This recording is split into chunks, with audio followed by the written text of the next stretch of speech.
Senhor presidente, senhoras e senhores senadores, senhor professor Gustavo do Vale Rocha, eu quero,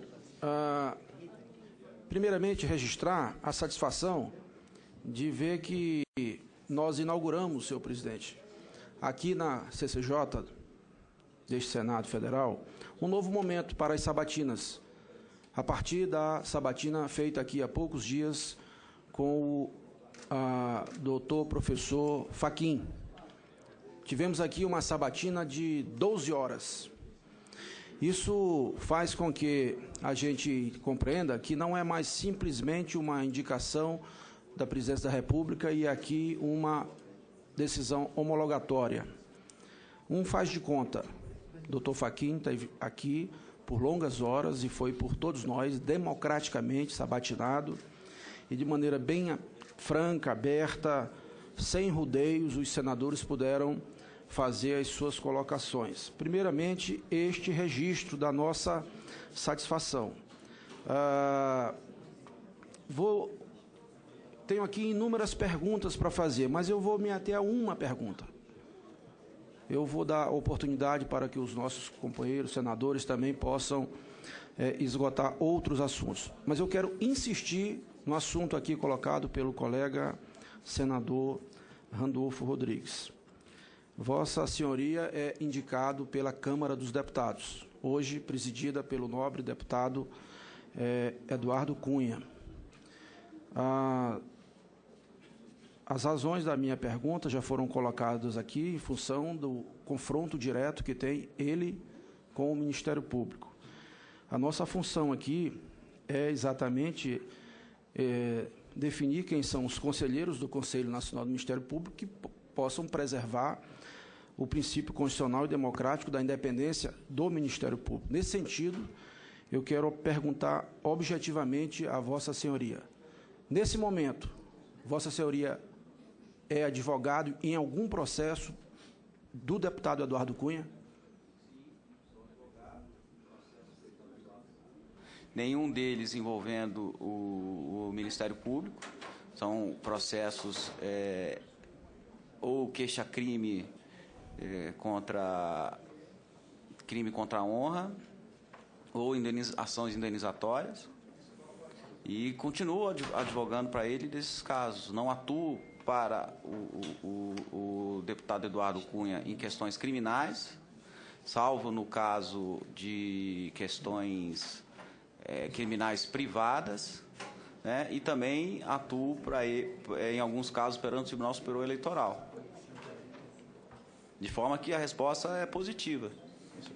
Na qualidade de advogado do PMDB, eu atuo para o presidente Eduardo Cunha e também para inúmeros outros parlamentares, inúmeros outros filiados do PMDB. Senhor presidente, eu quero deixar consignado que não vejo nenhum problema do professor Gustavo advogar para algum parlamentar, inclusive eu. Claro que o problema, neste caso, seria eu julgá-lo, e é o que fazemos neste momento. Repito, Vossa Senhoria foi indicado pela Câmara. Eu tenho um levantamento breve que revela que apenas no Tribunal de Justiça do DF, Vossa Excelência tem 7 processos advogando para o deputado Cunha. 7, só no TJDF. E no Supremo Tribunal Federal, Vossa Excelência, Vossa Senhoria tem mais outros 6 processos. Processo na área penal, que Vossa Senhoria acaba de dizer que não tem alguns processos, sim. Processos aqui contra a honra. Contra a honra. Eu poderia ler o número do processo. Acho que não há necessidade disso. Não, eu falei, Vossa Excelência, que atua em questões criminais envolvendo questões privadas, que não envolve o Ministério Público. Eu posso não ter sido claro na minha resposta. Eu creio que Vossa Excelência, aqui, pelo menos em minhas mãos, tem mais de uma dúzia de processos advogando para o deputado Eduardo Cunha. Vossa Senhoria, conselheiro do CN, do Conselho Nacional do Ministério Público, se sente absolutamente à vontade para, com a independência necessária que exige a função, o cargo, continuar com essas relações com o deputado Cunha. Eu me refiro apenas ao deputado Cunha, por quê? Porque Vossa Senhoria foi indicado pela Câmara. Não vejo, já disse, nenhum problema advogar para ele, para outros deputados ou para alguns senadores. Eu não me sinto confortável e gostaria que Vossa Senhoria tivesse a capacidade de me fazer mais confortável para ajudá-lo a chegar a esta função que hoje aqui é o objetivo dessa audiência. Eu deixo com Vossa Senhoria as condições necessárias para nos fazer julgar com mais tranquilidade. Porque quando verifico aqui que existem mais de uma dezena de processos que Vossa Senhoria, neste momento, como sabatinado, agora é advogado de um deputado que o indicou para esta função aqui, nos deixa numa situação, no mínimo, constrangedora. A minha pergunta eu já fiz, senhor presidente, e deixo ao sabatinado para que ele possa dar as razões que julgar necessário. Com a palavra, o senhor Gustavo do Vale Rocha. Então, senhor senador, agradeço a oportunidade de poder novamente esclarecer. Como disse, fui indicado pela Câmara dos Deputados. Na sessão do dia 15 de abril, obtive apoiamento de 376 deputados, tanto de partidos da oposição como de partidos da base do governo. Esses votos representaram 90% dos membros presentes à sessão. Então, eu considero que eu sou indicado efetivamente pelo plenário da Câmara dos Deputados. Advogo, sim, em razão da minha relação profissional com o PMDB, advogo para o deputado Eduardo Cunha e, como disse, em questões privadas. As questões penais que Vossa Excelência se refere, e eu tive a oportunidade de falar, provavelmente não tenha sido muito claro, envolve querelas privadas, queixas-crime, sem qualquer participação do Ministério Público. Não atuo em nenhum caso em que o deputado Eduardo seja processado criminalmente, não atuo em qualquer processo criminal do deputado Eduardo Cunha, não sou advogado de nenhum parlamentar na citada Operação Lava Jato, de forma que eu me sinto absolutamente tranquilo em compor, caso seja merecedor, o Conselho Nacional do Ministério Público. Atuarei com independência e, caso eu entenda que determinada circunstância está a impedir a minha imparcialidade, a primeira coisa que eu faria seria me dar por suspeito e não analisar o pedido.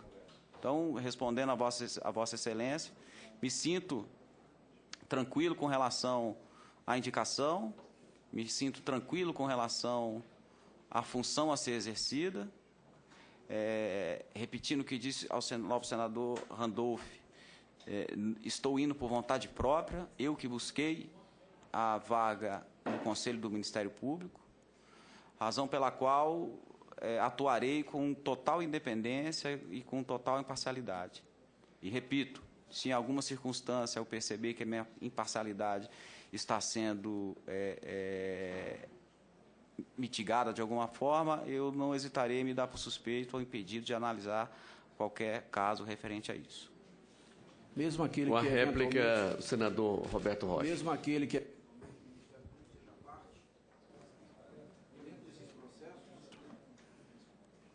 dentre esses processos... Quais processos, senador? Você quer que eu leia um por um?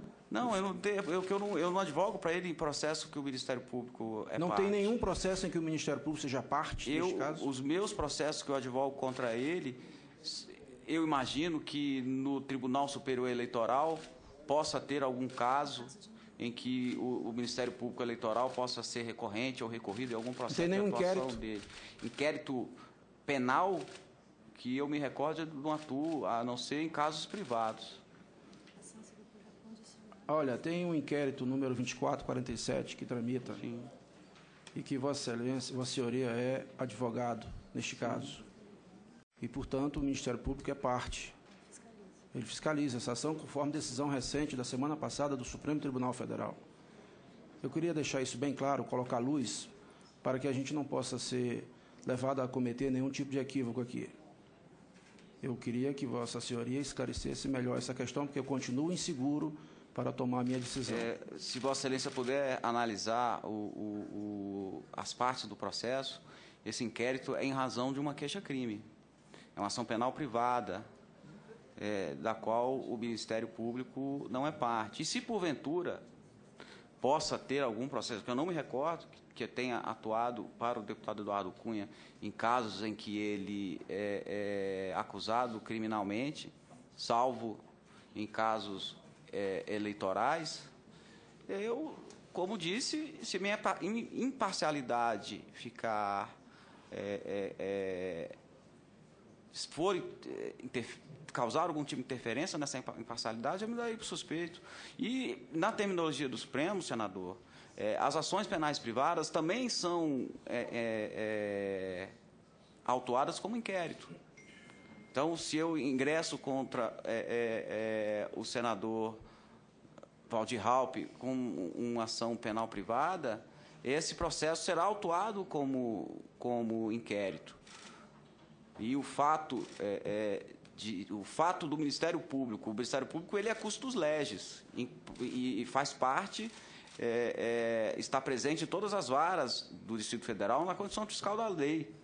E eu acho que essa condição de custos legis fiscal da lei não impede a análise de processos do qual eu venha a ser advogado de alguma das partes.